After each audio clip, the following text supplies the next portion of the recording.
It's time to join Montana's very own and your voice for agriculture, Talkin' Ag Lane Nordlund, for today's Lanecast.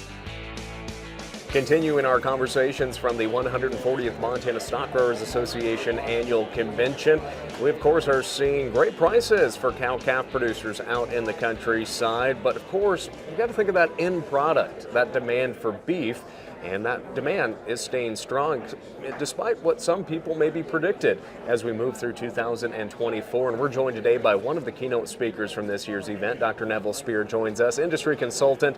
Nevil, we spoke a few weeks ago. That's right. Right before the election at Angus Convention. So we now know who the president is, and the president-elect Donald Trump, and obviously we've watched cattle prices, and you know that seasonal December trend always kind of supports calves and cold cattle going through the ring. But as we're here at the Montana Stockgrowers Convention, beef demand, it's a big topic. Sometimes we don't center on it enough, and I know that's something you want to really discuss with folks down here.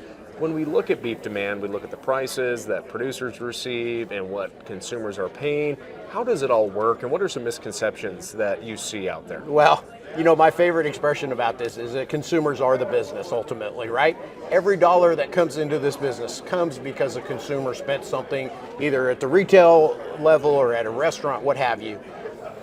You know, in a year in which the number one concern among consumers has been inflation, beef continues to forge ahead, both at the retail level and also at the wholesale level. Consumers are just not pushing back. And, you know, sometimes producers will challenge you on that. And when is the consumer finally going to quit spending? Well, we've been saying that for 10 years, right? It's just been an amazing story that continues. And that's largely because of beef quality and then the investment we've made in terms of promotion and research and what have you. It's paying off on terms of real dividends.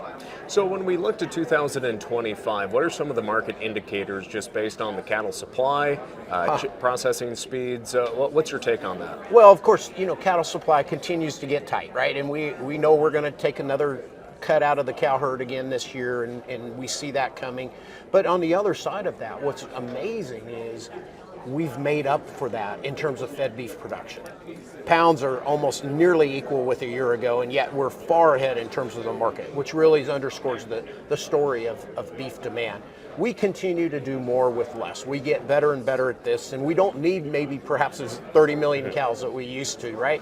We can create a lot of product with fewer cows. Now, we caught up with meteorologist Brian Bledsoe here. I know you caught some of his presentation at the opening session. What's it like watching that forecast in his models? Yeah, it's always interesting how far out they can forecast and what's going to go on. You know, the challenge, and I think you and I talked about this a couple of weeks ago, drought has been just a persistent challenge for producers over the last, let's say, 10 years. And it's part of why we haven't really seen a big recovery in cow numbers. That likely is going to continue, and we understand that, but I think producers are getting better at managing that and getting through that, and ultimately probably going to be successful despite of what goes on. Now, obviously, Greg Drought is going to be speaking with folks here tomorrow, and so I look forward to sitting down with him and talking about trade. Obviously, he has a very storied background looking at agricultural trade. But now there is a lot of uncertainty for producers right now looking at what the trade agenda will be. There wasn't much of one during the Biden administration.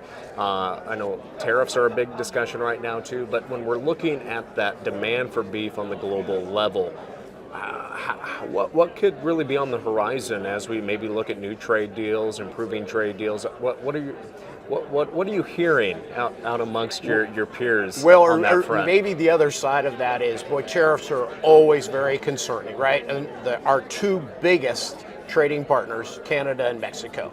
And anytime we start talking about tariffs, we run the risk of retaliatory things. And obviously we export a lot of beef each way.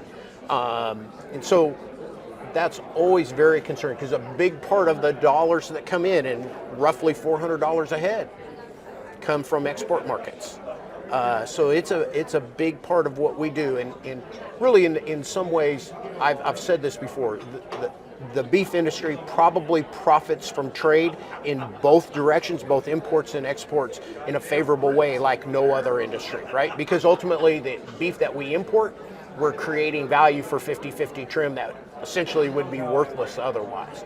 So trade is a very big component. We need to tread very carefully when it comes to that issue. Anything else that you'll be just talking with folks, whether it's around the water cooler here or during your presentation, that you just want specifically cow-calf producers to really think about? Well, I think the final point is, we're talking about prices are incredible, and it's very easy to kind of enter into euphoria, and we're forecasting record profits for cow-calf producers next year. Now is not the time to be complacent. There's too much equity at risk. Always try to work at building a floor, whether that's through LRP or options or futures, however you're going to manage risk, but it's really an important part of this. Well, Nevil, thanks for joining us again. Yeah. I didn't scare you off there in Fort Worth, It's so great. I appreciate you sitting down with us, and for all of our friends joining us here, whether it's on radio, TV, or all of our Western Ag Network social media platforms, thanks for joining us here, and we'll continue to share news important to farmers and ranchers across Western Ag Network country along the way. Thank you for tuning in to the Lanecast with Talkin' Ag Lane Nordlund. Don't forget to subscribe to the Lanecast on your Apple or Android devices. We look forward to joining you next time on the Lanecast.